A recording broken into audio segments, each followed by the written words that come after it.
which gets us to tertiary structure. And tertiary structure typically is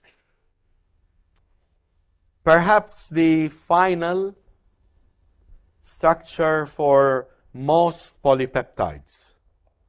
What I mean final is the structure that the polypeptides assume inside the cell.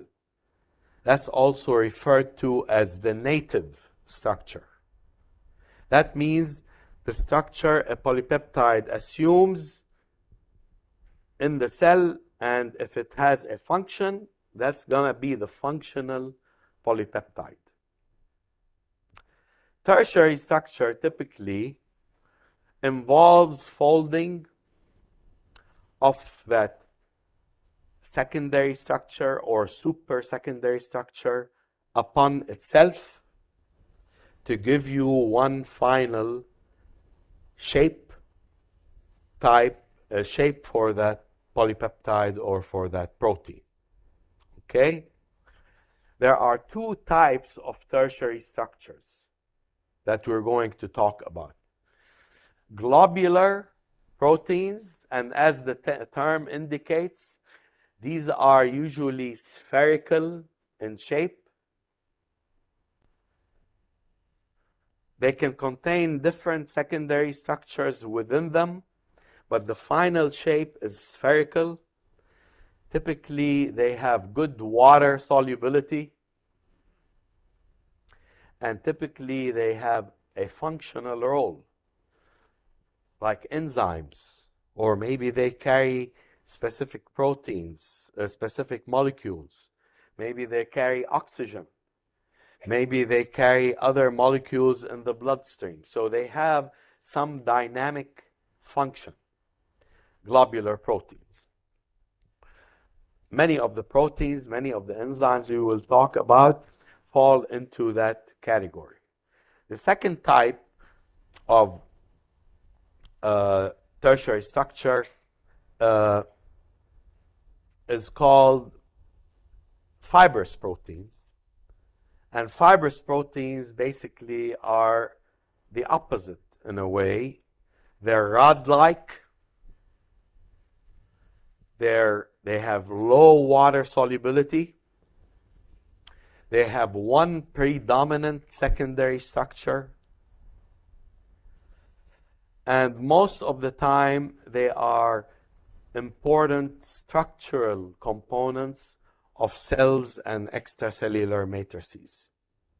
So, two types: globular, more functional; fibrous, more structural, have low water solubility, have a rod-like structure. Examples are, collagen, fibronectin, keratin, all are fibrous proteins. Okay, let me just do this slide and I'll stop and then we'll continue on Friday.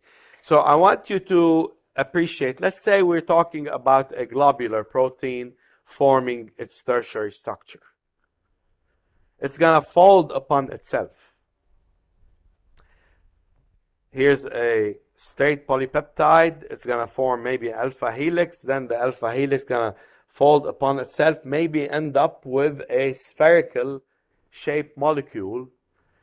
Maybe amino end and the carboxy end become close to one another. And that refolding and of that polypeptide. There are going to be several types of bonds that will stabilize that tertiary structure. Okay? One, hydrogen bonds. All of these bonds, by the way, are dependent on the R groups. Okay? So I want you to remember, what's available in the polypeptides are these R groups that fan out. So all of these bonds here have to do with the R groups. So you have hydrogen bonds stabilizing the tertiary structure. You have hydrophobic interactions. That's interactions, say, between methyl groups, non-polar groups. One alanine, one isoleucine interacting with each other. There are groups.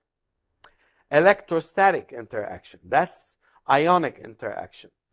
Opposite charge side chains. Aspartic acid interacting with lysine. Aspartic is negative, lysine is positive. They form an ion bridge. Okay? So 1, 2, 3 are all non-covalent. Non-covalent. However, additively, they maintain the structure of that tertiary, the tertiary structure of that polypeptide. The only one of those 4 bonds that is covalent are disulfide bonds. Again, they are between R groups, cysteine groups that are close together, that can form an intramolecular disulfide bridge.